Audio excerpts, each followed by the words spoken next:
Hey guys, Operator here, and today we're going to be trying out ArmA 3 in Ultra settings. We're going to be just doing one of the scenario missions. This is in vanilla as well, and so you can try this out by yourself and see what your computer handles. But I actually recently upgraded to a 970, GTX 970 MSI variant. It's the red one. I don't really know what the super extreme name of it is, but it's a red MSI 970. So these are my usual settings when I'm playing ArmA. If you haven't noticed, I don't play it on like maximum settings, but I usually play it on settings that still look good, but also optimize the game a lot. Usually, objects are on low or very low, or I guess it's just low all the way down. Terrain, I always put to the standard. Shadows, standard. All this stuff standard. But today, I'm going to be trying to run in ultra everything with some, reasonable view distance. So probably, I would say 2,500 view distance with a, let's say, 1,300 object distance. Shadow is at ultra, particles at very high. Let's go look. HDR is always at standard anyways. This is going to be interesting, running this at a higher FSAA, which is right now running at 755 megabytes of 3.5 megabyte or 3.5 gigabytes of VRAM, and if I put it to 2, it goes down to 634. But that will change once we have to load textures and all that. It'll change a lot. Okay, so we're going to try this with the scenario or showcase, the Infantry Showcase. This is the most default one you can get.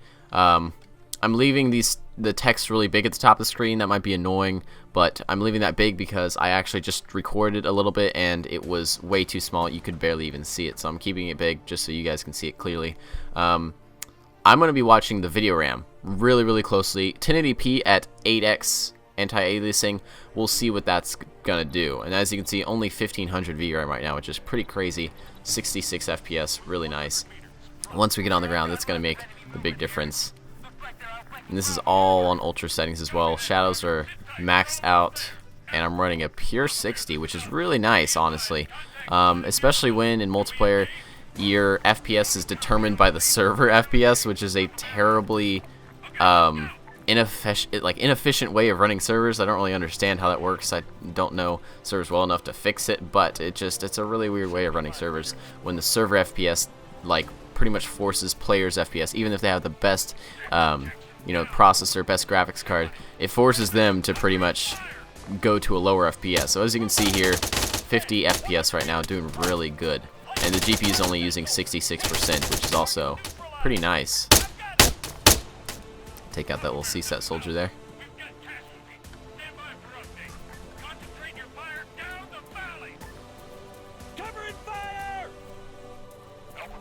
You can also see on the top the RPM of the fans and such, so you can watch the fan speed. What's really interesting about the 270 is that the fans actually turn off when they idle. I didn't know that until I looked at my fans inside my case and I went, wait, are they off? I was like, am I cooking my graphics card right now because the fans broke or something? And then I realized once I googled it, oh wait, the fans turn off. It's totally silent when it's at idle, which is pretty nice, and it saves those fans. Those fans probably have a life cycle, and if they're not spinning, they're gonna be saving a lot of hours of just idling there. You can still manually set it to spin at all times, which is if you're wanting to get the coolest PC ever, but you don't really need to. I'm going to spin around real quick, see what the GPU does when I spin. Looks honestly very strong. It's just hovering between 63 to 70%, what I'm looking at, as well as the VRAM is going up to 2 gigs now, which I used to have a 2 gig R9 270X, and right now it would probably be suffering going at 8x anti-aliasing. It probably wouldn't be able to do it. But I'm going to mess with some settings here. I'm not just going to do ultra because honestly you're not going to be playing at ultra all the time. So, oh my gosh, getting shot at a lot. But I'm going to mess with some settings here. Let's go and change the anti-aliasing and see what that affects, or how that affects our VRAM usage. So as you can see, we can actually run on ultra settings on ArmA 3 with 2 gigs of VRAM as long as we don't have anti-aliasing on. But if we have it on 2, let's see what it does. Looks like we're almost cutting it. Honestly, if I'm going to be turning around or something like that, looking at different textures, that VRAM might go up or down. It might stay the same, honestly, but it might be depending on how many textures we're seeing in the distance whenever we do that. I'm also going to check out anisotropy filtering. Does that affect VRAM? No, it doesn't. Okay, that's interesting as well. But as you can see, 8X definitely pushes up the VRAM to 2100, which is a lot. Let's see how much we can lower the VRAM on this. Let's go texture quality 0.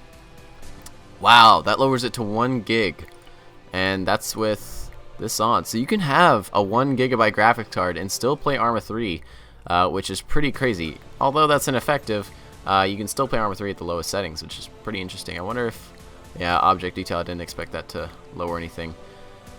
I don't think this is gonna do any VRAM things. What about shadows? Shadows have pixels, right? Oh wow, interesting that it doesn't. Oh wait, it does. It does affect it. I saw a little flutter. Yeah, it goes down to 868 instead of 886 or something. So shadows do have pixels. I was wondering about that because I think shadows are actually processed by the CPU if they're set to low or like standard or something. But then once they go above that, it's a different type of shadow that's rendered in, which is interesting again. And so it's rendered by the graphics card in ArmA 3. Same as ArmA 2. ArmA 3 and ArmA 2 are pretty much the same exact engine. So let's put this back to ultra settings. Looks like we got all this done here. This is I'm just honestly, if you're watching this video, I'm just experimenting right now. So it's gonna be an ultra boring video. But if you're into a 970X, if you're thinking about getting one, this is a really good video, and I highly suggest the card. Although it only has 3.5 and it doesn't have 4 gigabytes of VRAM, I think if you're playing at 1080p, who the heck cares? It's an awesome card for the price, and you're never gonna go over like 3 gigs of VRAM unless you're just doing something like Rainbow Six Siege on ultra with trying to run 4K, you know, something stupid like that might go over the VRAM amount, but something like ArmA, never, unless you're playing at 4K, which is just stupid on ArmA anyways. Okay, so now we're going to be playing Rainbow Six Siege on ultra settings. I'm going to be recording this at 30 just because I don't want to record at 60 and have the high amount of recording affect the frame rate within game. So I'm just going to be saying what the frame rate is doing because I can see at the top left corner of the screen, but you can't see it for Rainbow Six Siege because MSI Afterburner doesn't detect Rainbow Six Siege apparently. So can't really get my stats in there this time. So we're going to set this to something that allows up to 3.5 gigs. So I'm going to be searching. Looks like we can't run at ultra.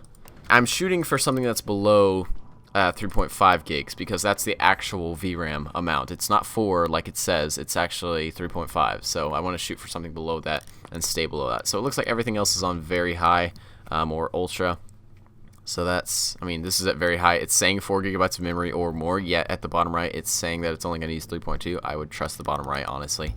So we're going to use this and go do a little multiplayer match. Okay, whoa, definitely the shadowing at the corners of the walls there is definitely noticeable.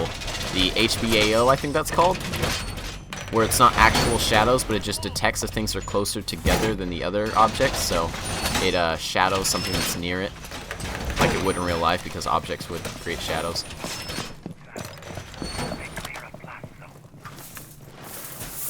But yeah, really interesting stuff here. Oh! Did they see me?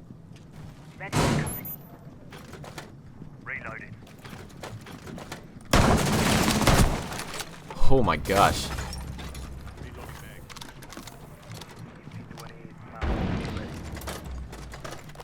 Okay, my shotgun's not going to be effective at that range, so I'm just not going to peek it. They can't get in behind me, so I'm fine. Don't know where that's coming in from, though.